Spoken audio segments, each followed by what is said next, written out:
আমি সুনিতা তারাসুন্দরী ভেজ চ্যানেলের সকল ভিউজারদের জানাই স্বাগত। আবার চলে এলাম নতুন একটা রেসিপি নিয়ে।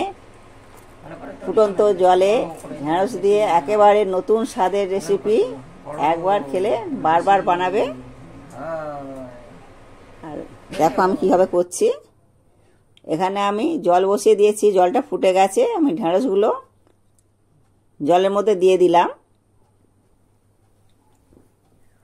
হাফ চামচ লবণ দিলাম। এটা আমি 2 মিনিটের মতন ফুটিয়ে নেব।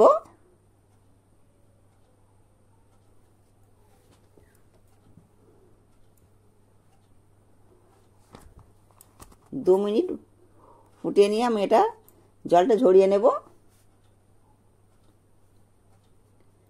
ঢেঁড়স যত ফ্রেশ হবে তত কিন্তু ঢেঁড়সের স্বাদ ভালো হবে।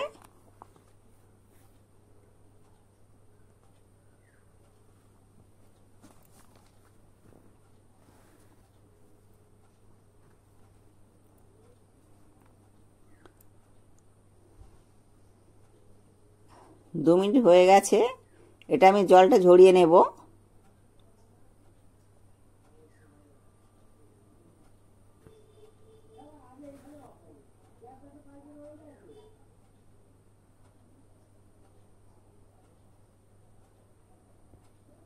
দেখো ঢেঁড়সগুলো অনেকটা ফ্রেশ হয়ে গেল।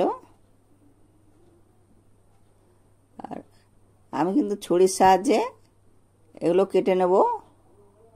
সামনে মুখটা কেটে বাদ দেব, আর একটু বড় বড় সাইজেরই কাটবো।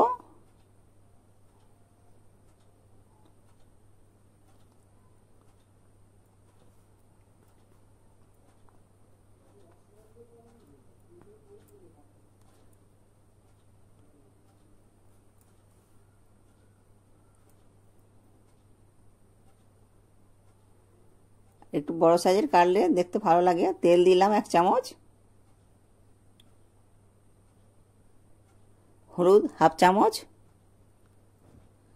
কাশ্মীরি লঙ্কার গুঁড়ো হাফ চামচ, আর এটা আমচুর হাফ চামচ দিয়ে দিলাম, লবণ হাফ চামচ। এটা আমি ভালো করে হাতের সাহায্যে মাখিয়ে নেব। মাখিয়ে নিয়ে এটা আমি প্রায় 5 মিনিটের মতন রেস্টে রাখবো। এখানে সর্ষে 1 চামচ নিলাম, পোস্ত 1 চামচ, আর 3টে কাঁচা লঙ্কা আমি একটু ফাটিয়ে নিয়েছি। আর এখানে আমি একটা টমেটো ছোট ছোট করে কেটে নিলাম। আর আদাটা পেস্ট করে রেখেছিলাম, আবার দিয়ে দিলাম। এটা আর একটু ভালোভাবে পেস্ট করা হবে। একটু জল দিয়ে এটা আমি পেস্ট করে নেব।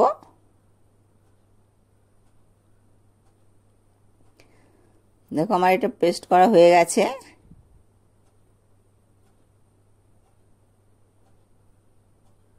আমি আর একটু জল দিয়ে ধুয়ে নিলাম।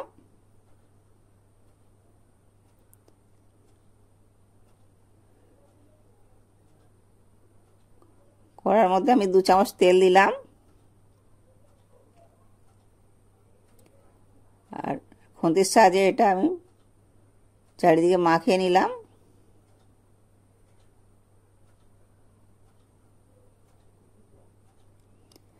এবারে আমি ঢেঁড়সটা ভেজে নেব।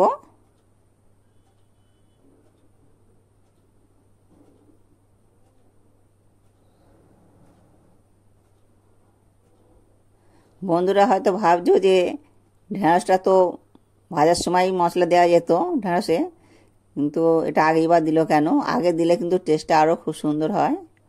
তার জন্য আমি আগে থেকেই মাখিয়ে নিলাম।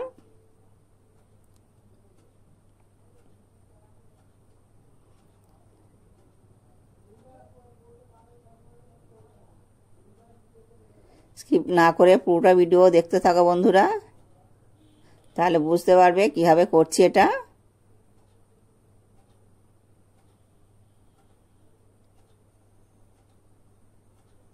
এবারে আমি এটা উঠিয়ে নেব। ভাজা হয়ে গেছে।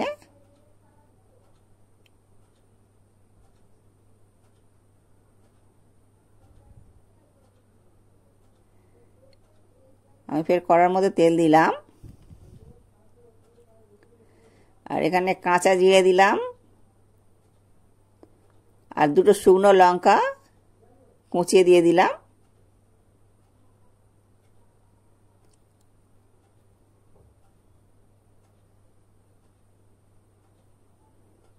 ফোড়নটা ভাজা হয়ে গেলে আমি যেটা পেস্ট করলাম ওটাই দিয়ে দেব।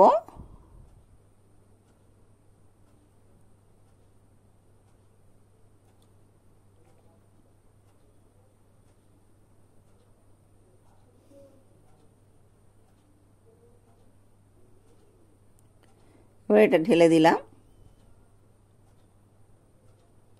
আর এটা কিন্তু ঘন ঘন নাড়তে হবে, আর এটা লো ফ্লেমে ভাজতে হবে।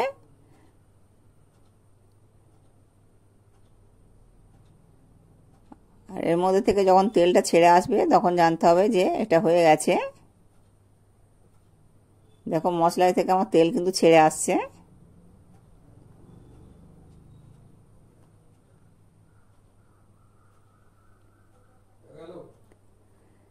এবার আমি ঢ্যাঁড়সটা দিয়ে দেবো এর মধ্যে।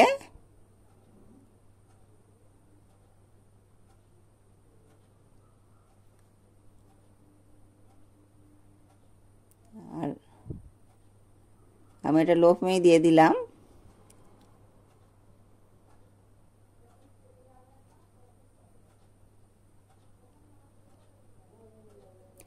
ঢ্যাঁড়সগুলো আমি ছেড়ে দিলাম।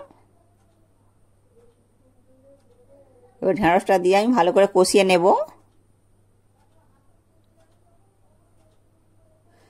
ঢ্যাঁড়সের মধ্যে আমি যে জলটা দেব এটা কিন্তু আমি গরম জল দেব, ঠান্ডা জল দেব না। আর এখানে আমি গরম জলটাই দিচ্ছি। জলটা আমি বেশি দেব না, কেননা আমি ঢ্যাঁড়সটা যেহেতু সেদ্ধ করে নিয়েছিলাম ওই জন্য জলটা বেশি লাগবে না। এখানে আমি ঢাকা চাপা দিলাম 5 মিনিটের মতন।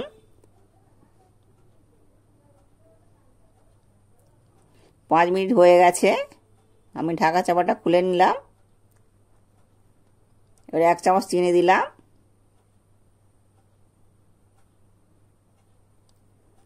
আর 1 চামচ গরম মশলা দিয়ে দেব।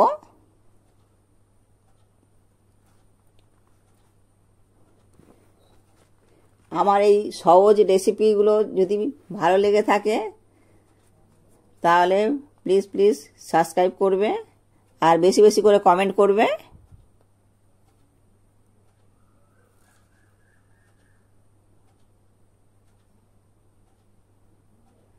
দেখো কত সুন্দর হয়েছে, কত লোভনীয়।